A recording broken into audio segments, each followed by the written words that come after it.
The first thing Ethan Carter heard was not the horse. It was the baby. A thin cry drifted across the New Mexico desert just before sunrise. Ethan froze beside the water trough. The sound came again. Small, weak, impossible. He set down the bucket and listened. The cry carried through the cold morning air, somewhere beyond the ranch gate. For a moment he thought grief was playing tricks on him again.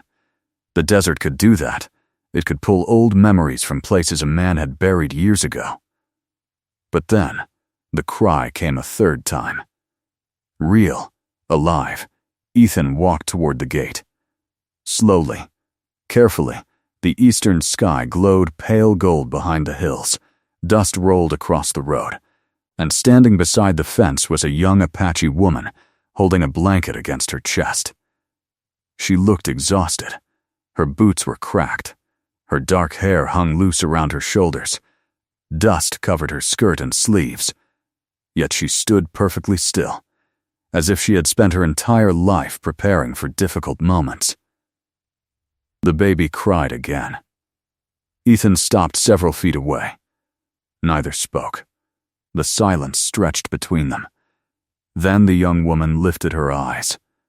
"My father said you wanted children." The words landed harder than a rifle shot. Ethan stared at her. The world seemed to tilt beneath his boots.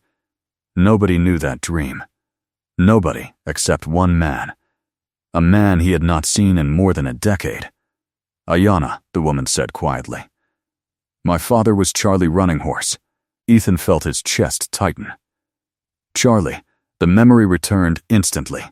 Campfires beneath Arizona stars, long cattle drives, shared coffee, shared storms, a friendship built over miles of open country. "Charlie is dead?" Ayana nodded once. 3 months. The baby shifted inside the blanket. Tiny fingers appeared for a moment, then disappeared again. Ethan looked from the child to the woman. Neither belonged here, not on his lonely ranch, not in the life he had carefully reduced to work, silence, and survival. "What do you want?" he asked.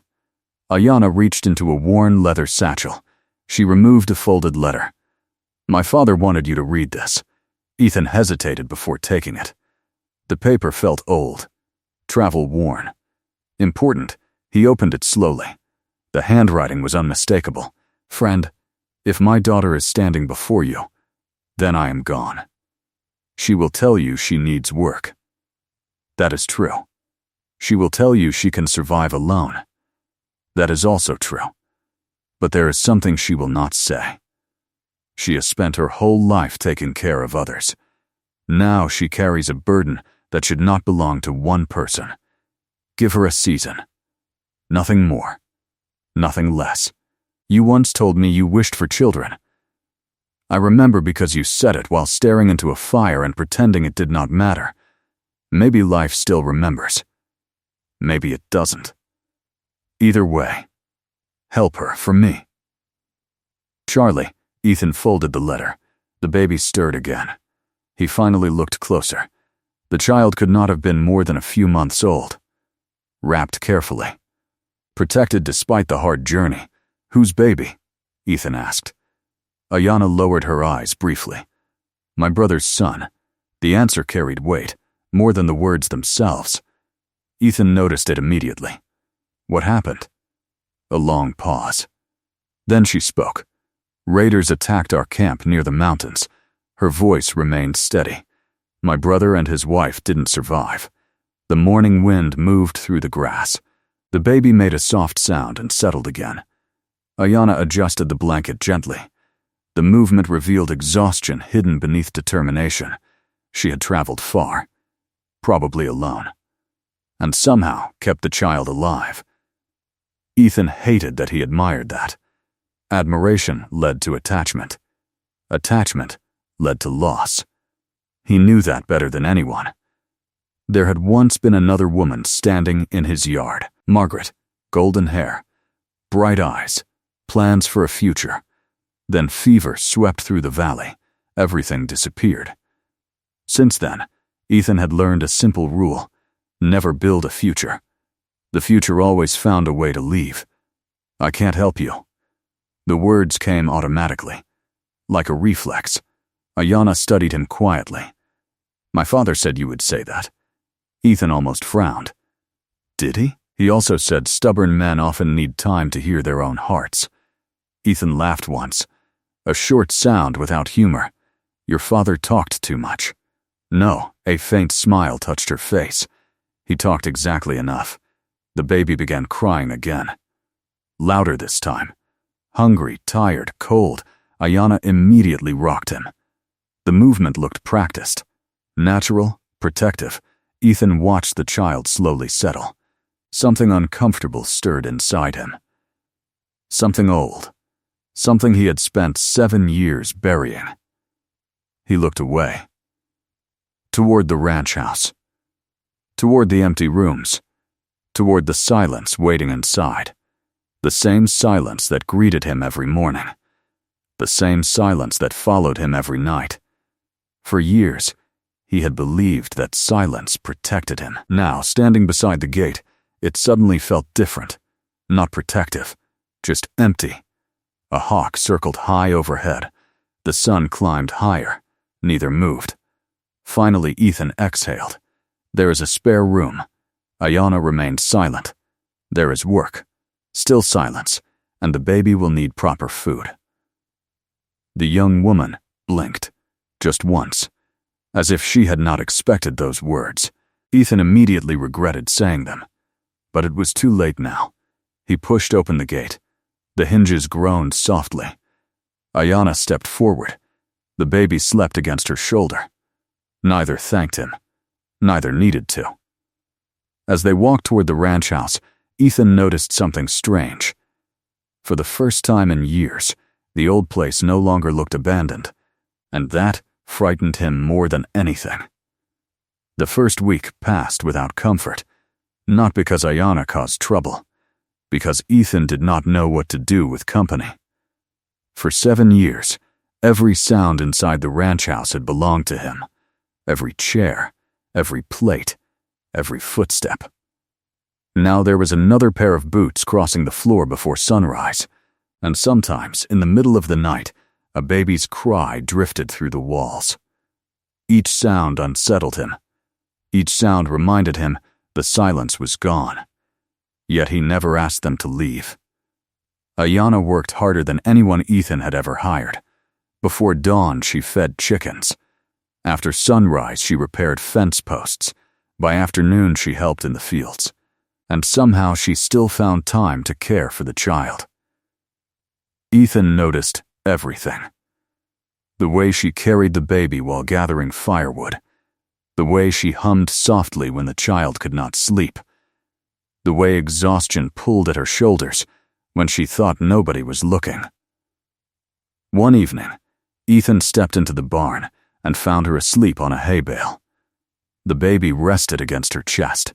A small hand curled around her shirt. Sunlight spilled through cracks in the boards. Dust floated in the golden air. For a moment, Ethan simply stood there. Neither looked dangerous. Neither looked temporary. That thought bothered him. Temporary things were easier.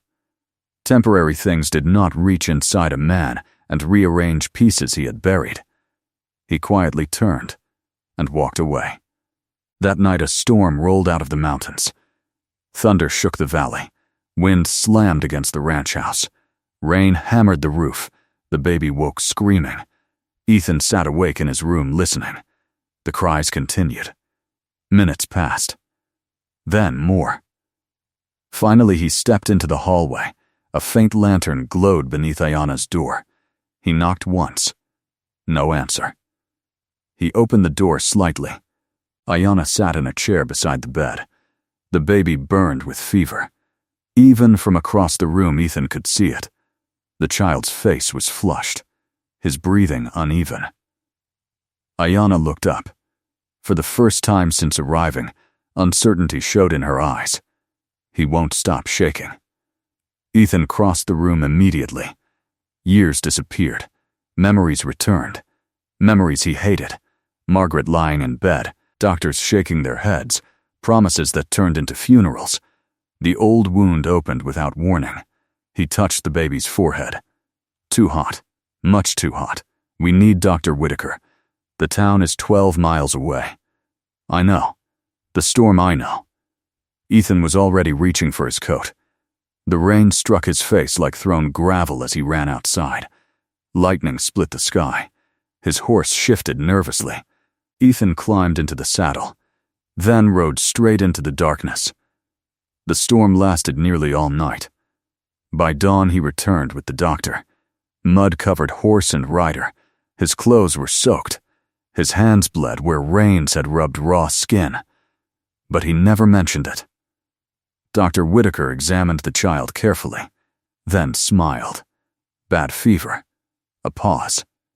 But not deadly. The room released a breath it had been holding. Medicine was given. Cool cloths were changed. By evening, the fever finally broke. The child slept peacefully. Ethan stood outside the room watching. Ayana approached quietly. You rode through the storm. It wasn't a choice. It was. He looked away. She waited. Not pushing, not demanding, simply waiting. Finally, Ethan spoke. I couldn't watch another child die. The words slipped out before he could stop them. Ayana remained silent. Ethan stared toward the window, toward distant hills glowing orange beneath sunset. There were supposed to be children. His voice sounded unfamiliar, rough, unused, years ago. He swallowed. Margaret and I talked about names. The room stayed still. No interruptions. No pity, just space. We never got that chance. Ayana lowered her eyes. Not out of discomfort, out of respect. After a while she spoke. My father used to say grief grows heavier when carried alone. Ethan almost laughed. Your father had advice for everything. Yes, a faint smile touched her face. He did. For the first time, Ethan smiled too. Only briefly. But it happened. Days turned into weeks. The ranch slowly changed. Fence lines stood straighter. The garden grew larger. Laughter occasionally appeared where silence once lived. Not often, just enough to surprise Ethan every time. One afternoon he returned from the north pasture and found charcoal drawings spread across the kitchen table. Dozens of them. Horses, mountains, clouds. The ranch itself. Every detail captured with remarkable care. Ayana entered carrying water. She froze when she saw him looking. I wasn't snooping, I know. He lifted one drawing. The ranch house stood beneath a wide desert sky. But it looked different. Warmer, alive, as if someone had painted hope into old wood. You drew this? She nodded. My father taught me. Ethan studied the picture. Then another. Then another. Each showed beauty he had stopped noticing years ago. The old oak tree. The well. The hills at sunrise. She had seen value in things he barely looked at anymore. You make this place seem important. Ayana frowned slightly. It is important. The answer hit harder than she intended. Ethan looked around the kitchen. The worn table. The lantern. The walls marked by time. For years he had viewed the ranch as a place to survive. Nothing more. Yet through her eyes it appeared different. Worth preserving. Worth building. Worth sharing. That realization unsettled him. Because it brought another realization with it. The season was nearly half over. And for the first time since Ayana arrived, Ethan found himself counting the days. Not until she came, but until she might leave. Outside, the baby laughed somewhere near the porch. The sound drifted through the open window. Ethan looked toward it automatically, and in that simple moment, he understood something dangerous. The ranch no longer felt empty. And he was no longer certain he could survive losing that feeling again.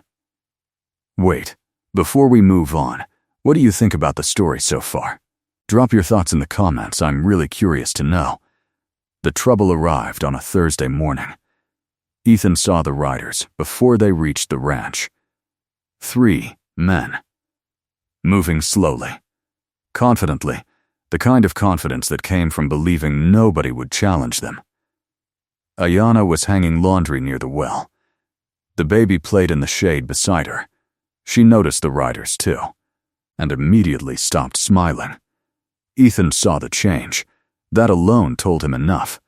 The lead rider dismounted first. Tall, expensive coat. Clean boots. A man who earned money from paper instead of work. His name was Aldous Rowe. And Ethan already disliked him. Rowe removed a folded document from his saddlebag. "You have an Apache woman living here." It wasn't a question. Ethan leaned against the fence. "So?" Rowe unfolded the paper. "According to county records, she has no legal claim to remain on property within this district after the season ends." Ayana went completely still. The baby reached toward her hand. She held it automatically.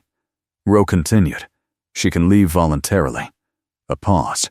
"Or authorities will relocate her north." Ethan's jaw tightened.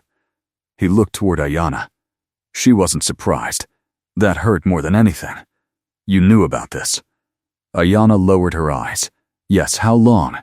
"Since before I arrived." The desert wind swept across the ranch. Nobody spoke. Finally, Ethan looked back at Rowe. "Get off my land." Rowe smiled. Not kindly. "The law doesn't care what you want." Then he mounted his horse. "You have 10 days. The riders disappeared across the hills. Silence settled over the ranch again. But this silence felt sharp. Dangerous. That evening neither Ethan nor Ayana touched their supper. The baby slept nearby. Lantern light flickered across the table. Finally, Ethan spoke. "Why didn't you tell me?" Ayana stared at her hands. "Because I wanted one place where people saw me before they saw the problem." The answer cut straight through him. He stood and walked outside. The stars were already appearing overhead, one by one. Cold, bright, unchanging. For a long time he stood beside the fence. Thinking, remembering, 7 years hiding from life.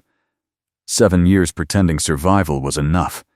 Then Charlie's daughter arrived carrying a child and somehow shattered every wall he had built. The truth became impossible to ignore.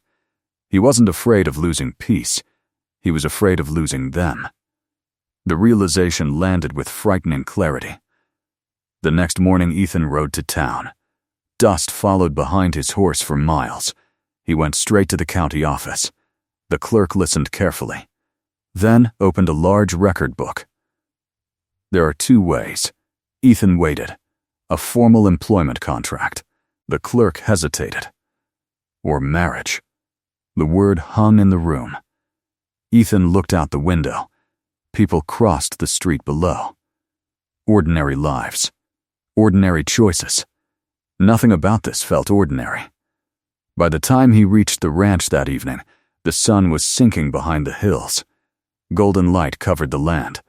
Ayana stood near the garden. The baby balanced awkwardly on unsteady legs nearby. Ethan climbed down from his horse, then walked toward her. No rehearsed speech, no perfect words, just honesty. The kind he had avoided for years. "I don't want you to leave." Ayana looked at him quietly. The wind moved loose strands of dark hair across her face. "What does that mean?"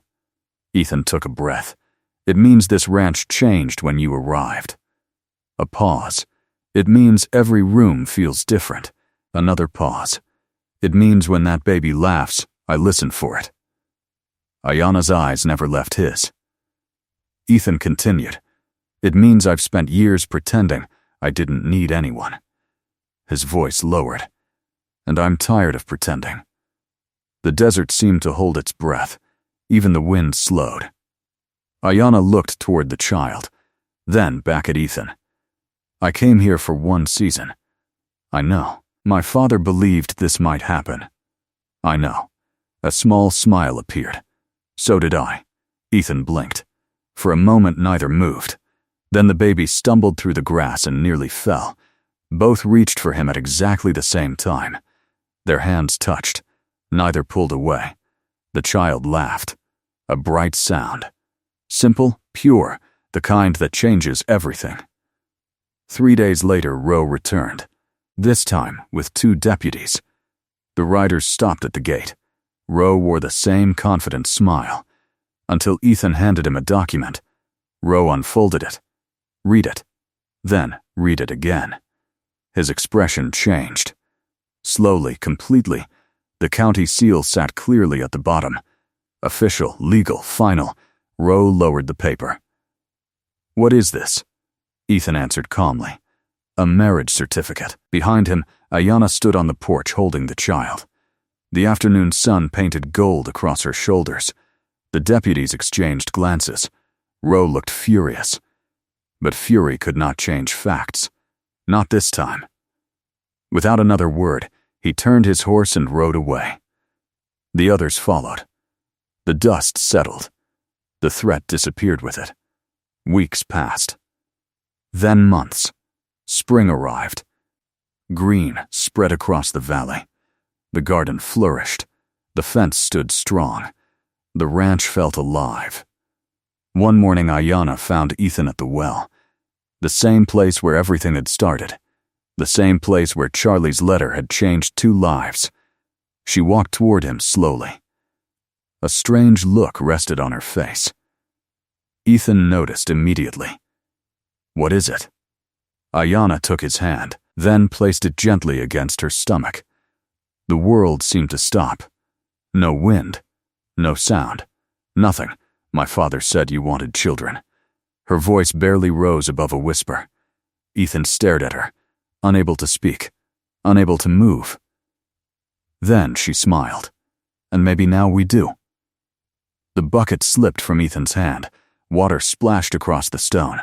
Sunlight danced inside the ripples. And for the first time in many years, the future no longer looked like something waiting to be lost. It looked like something finally arriving. The baby laughed from the porch. A hawk circled above the ranch. And beneath the endless New Mexico sky, Ethan Carter stood perfectly still, watching the life he thought was gone walk toward him at last.